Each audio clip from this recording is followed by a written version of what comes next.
La da da da dee. You're not breaking me. La dee da da. Alright, hi guys, welcome to another episode of Collegiate Christians. I have Mr. Joshua Michael here with us today, and I'm so excited to share his testimony with you all. I hope he's excited. Yeah, I'm excited, very. Well, if you could just tell them about yourself, who you are, where you're from, age, basics. Okay. Well, my name is Joshua Michael Okeke, like she said. Born in Irving, Texas. Actually, born in Arlington, Texas. Moved to Irving. Went to high school at Irving MacArthur High. Moved out to Denton to go to school for sports broadcast journalism. What else did you want me to say? That's pretty much it. That was pretty good little summary. So what do you like? What's your career goal right now? What are you working towards? Alright, my career goals is I want to be a sports broadcast journalist. So basically working for ESPN or just anything that has to do with covering sports and being a reporter in that field. So how do you feel college has kind of changed you? Like, how were you before you came into college, and since you've been in college, like, how have you grown as an individual? I would say that before I went to college, I was really, I guess, irresponsible. You know what I'm saying? I just, I was young, so I just didn't really know at all what it meant to be an adult, like, at all. Right. I think by actually going to college, I've actually been trained on, things like time management, things like, paying rent on your own, paying on time, certain disciplines that I didn't have when I was younger. Right. Yeah, that makes sense. So what have you been involved in since you've been in school? Okay. When I went to NCTC, which is in Corinth, I was the vice president of student government association. Okay, that's cool. For 2 semesters, and then I was also the president of our North. It's a mouthful, so I gotta make sure I say it right. North Central Texas College intramurals team. Like, it was the first ever flag football team that the school's ever had. Oh, wow, that's cool. So I was the president of that organization, got everything together. I was really responsible from the ground up of everything. Right. And it was a very fruitful semester, so I really did like that. That's pretty cool. So what else was I involved in? That was pretty much it. Campus Outreach, yeah, my bad. Campus Outreach at UNT. Good friends with W.C. Garrett Jr., stand-up dude. And obviously I've been involved in my church, the Village Church. Been involved there for 3 years, been a member there for 3 years. So yeah, man. So how did your involvement with Campus Outreach get so heavy? Oh man, I would say just because of the gospel. I think, anytime that you hear the gospel preached like that, you just get more thirsty for it, and you just want it more. You want to hear it more. And you obviously build friendships. Yeah. It's turned into serious friendships, and it all just kind of draws you back to keep coming. Right. So, as far as your relationship with God, did that come more once you were in college, or have you always had a relationship with God? I think it's just because I got older. I think growing up, being with my family, I've always known about God because my parents, are pretty God-fearing people. Right. But once I got older and I got the opportunity to be on my own, I had to find it out for myself. Right. So I think whenever I branched out and kind of lived on my own, I had the opportunity to investigate what churches were around. Right. So that's how I found the Village, and then from there, that's when my faith just kind of took off. Skyrocketed. Yeah. That's pretty cool.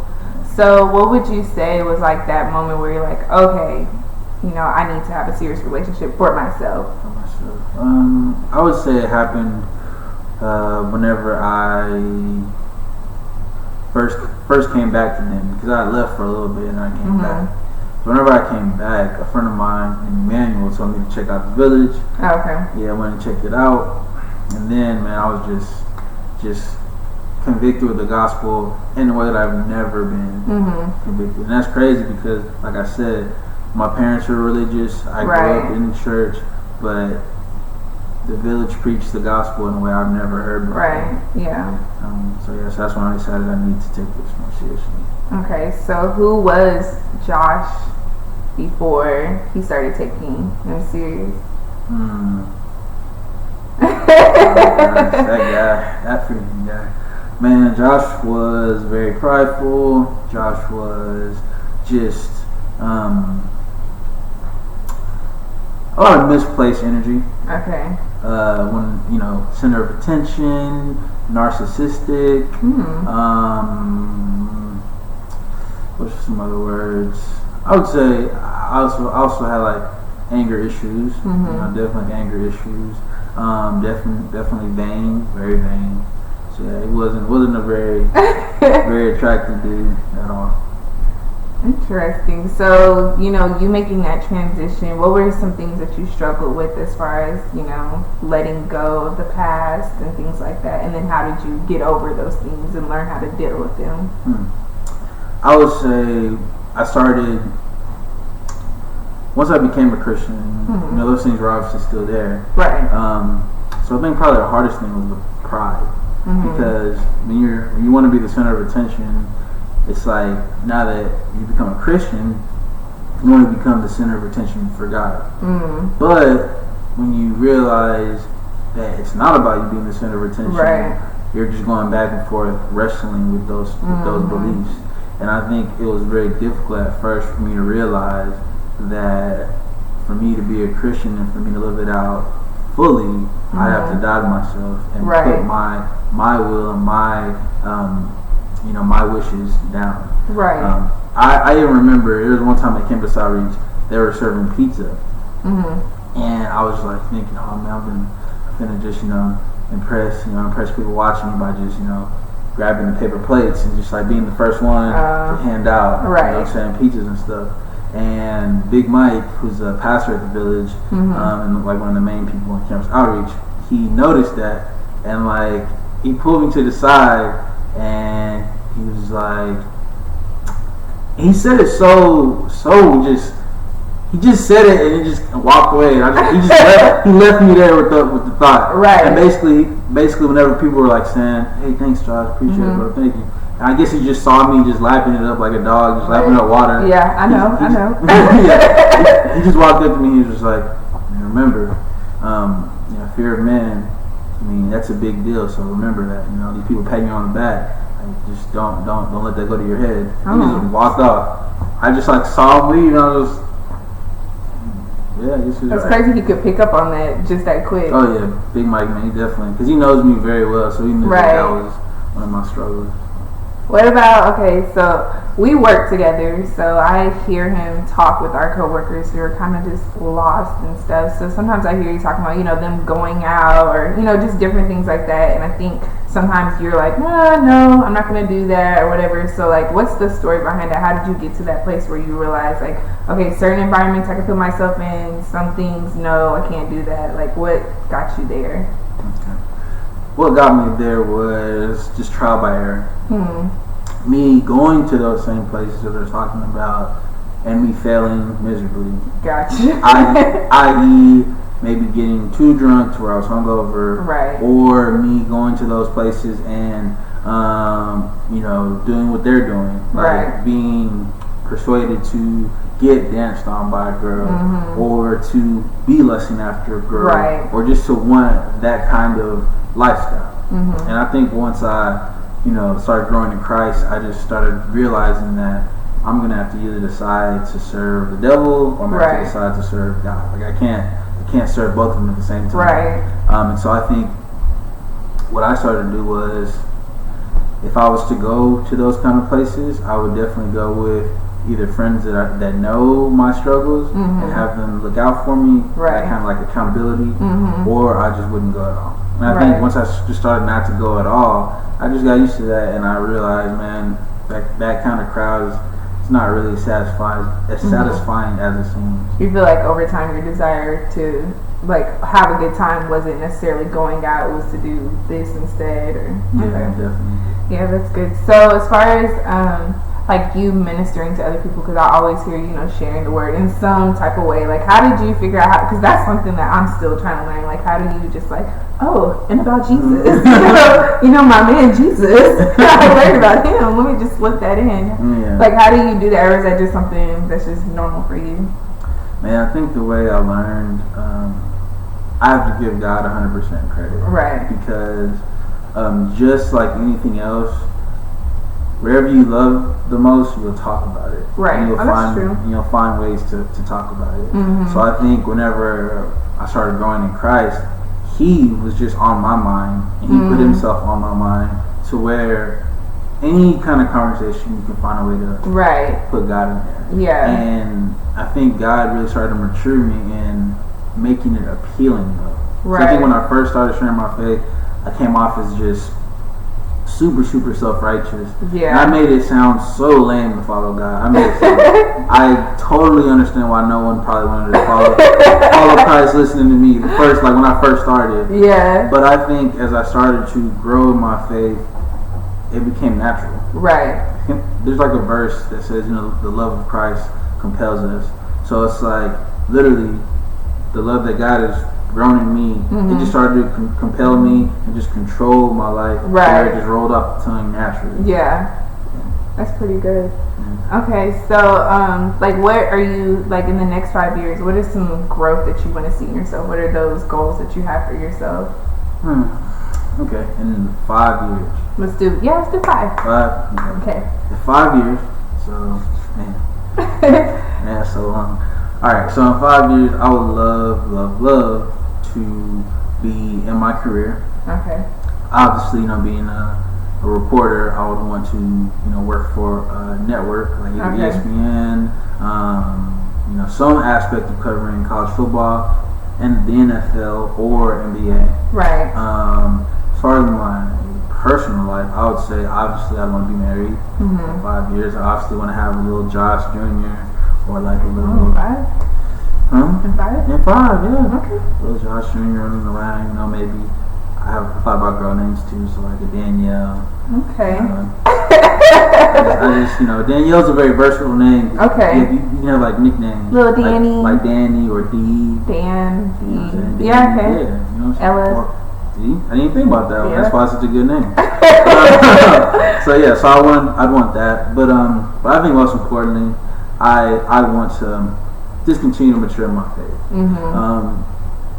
One of the things that I've started to focus on, and I hope this will continue to happen, is whether I'm feasting or I'm fasting.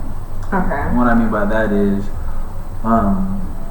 before Christ ascended back into heaven, he was with the disciples and the Pharisees. During this time, they were actually fasting, which means they were they were purposely not eating for some sort of like spiritual reason. Right. And whenever the disciples and Jesus were hanging out, they weren't fasting. They were eating, they were doing whatever. And the Pharisees were curious. They were just like, why are you guys not fasting?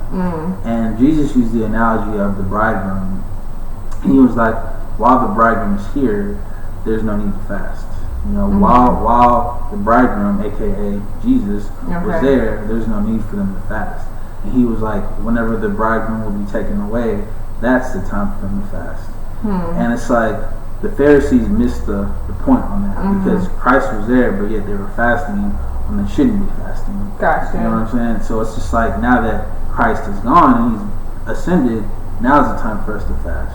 Gotcha. But since we're sinners, we still want to feast. We still want to, we still want to have our cake and eat it. We still want to have our will be done. We still want to, you know what I mean? So I think what I want to focus on is, man, I want to be very, very aware if I'm feasting or if I'm fasting.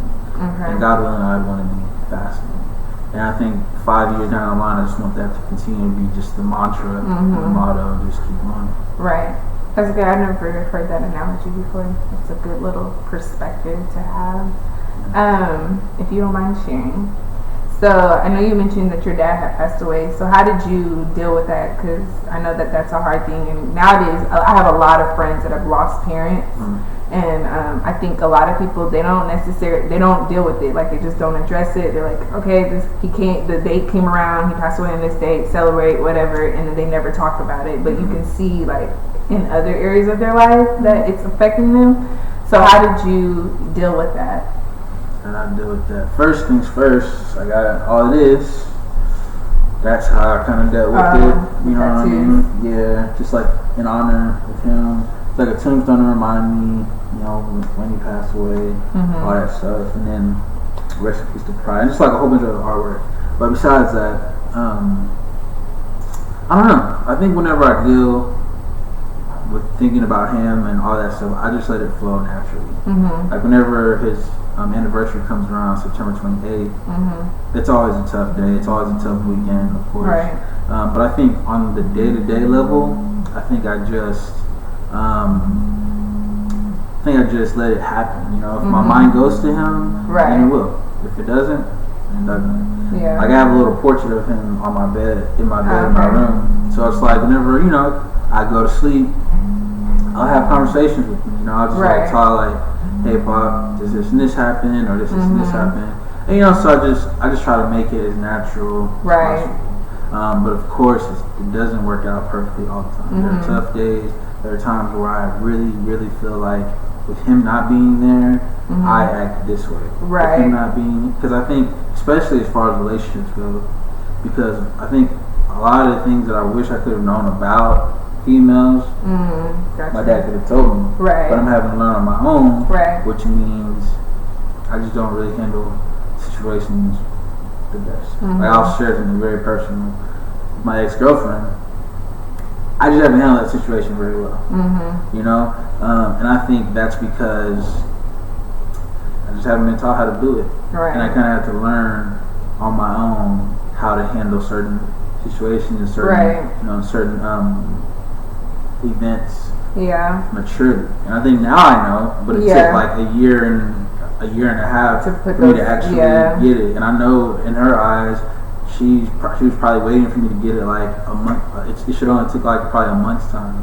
But that's something that I had to kind of learn. Right. And unfortunately, like a lot of people don't have dads. Like they're there, but they're not there. So unfortunately, a lot of people, especially in our generation, are experiencing having to learn stuff on their own, fall on their face, make mistakes, and guide themselves because they don't have their biological parents there to teach them. So yeah, that's very real, and I can understand that being difficult. Is there anything you would like to share as far as younger Josh, like 5, 10, no, let's do 5 years ago, 6 years ago, young Josh who was just having the ball out in there in the streets, fighting his best friend. That was something else. You say, like, is there anything I want to share? Like what would you tell that younger Josh, or even boys now that are in that same position that they have a desire for God, but they just haven't kind of figured out that they have the desire yet? What would you share with them? Man, if I could say a word of advice to my old younger self, golly, I'm gonna pretend like I'm talking to him like it's like a time capsule. Okay, go ahead. All right, 21-year-old Josh. First of all, I want you to know, just because you have muscles don't mean you somebody, bro. It don't mean you somebody. God bless you with those muscles, so let's get that out the way. Right, okay. The next thing I'll say is, man, you have the opportunity right now to live a great life. You have a great family. Your dad did pass away, but God left you on this earth. Great mom, 3 great sisters. So embrace that. Like don't blame them for your dad's passing. Don't bring all those accusations that shouldn't even be there. Like just be happy that they're there, and really focus on X. Family is obviously all we have. And lay off alcohol too.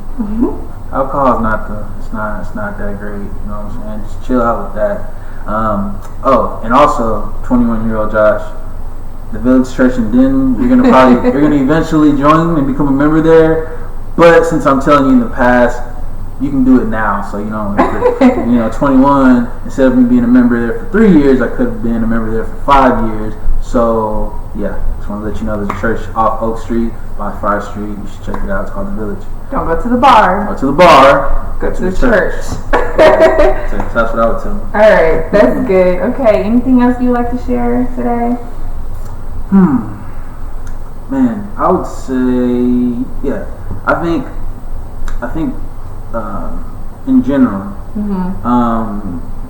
people who are Christians, they struggle with obviously, sin. They struggle with, tragedy. They struggle with all kinds of things. Right. And I think one of the most telling verses in the Bible I've ever read was 2 Corinthians 4:17.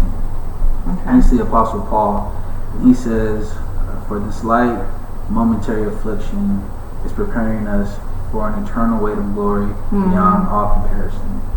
And when you think about the Apostle Paul, this is a man who actually got flogged 4 more times than Jesus did. Jesus got flogged once, he got flogged 5 times. This is a man that's been shipwrecked twice. Right. This is a man that's been stoned a couple times. This is a man that's been snake bitten. Like he's had so much going on in his life, and for him to still say that and call the afflictions that he's been through light and momentary, I think that's just a word for us to let us know that this life is gonna come, but it's gonna go. And if you weigh it versus eternity, it pales in comparison. And God has for us eternal glory, like waiting, and it's just building, it's just storing up for us. Right. So if we can just hold on, to this life and just continue to be faithful to Him. Right. Once that time comes, then we'll be there with Him. That's good. That's a good ending. I like that. Okay, well, you guys can follow him on Instagram at Transformed. TRANSFORMED.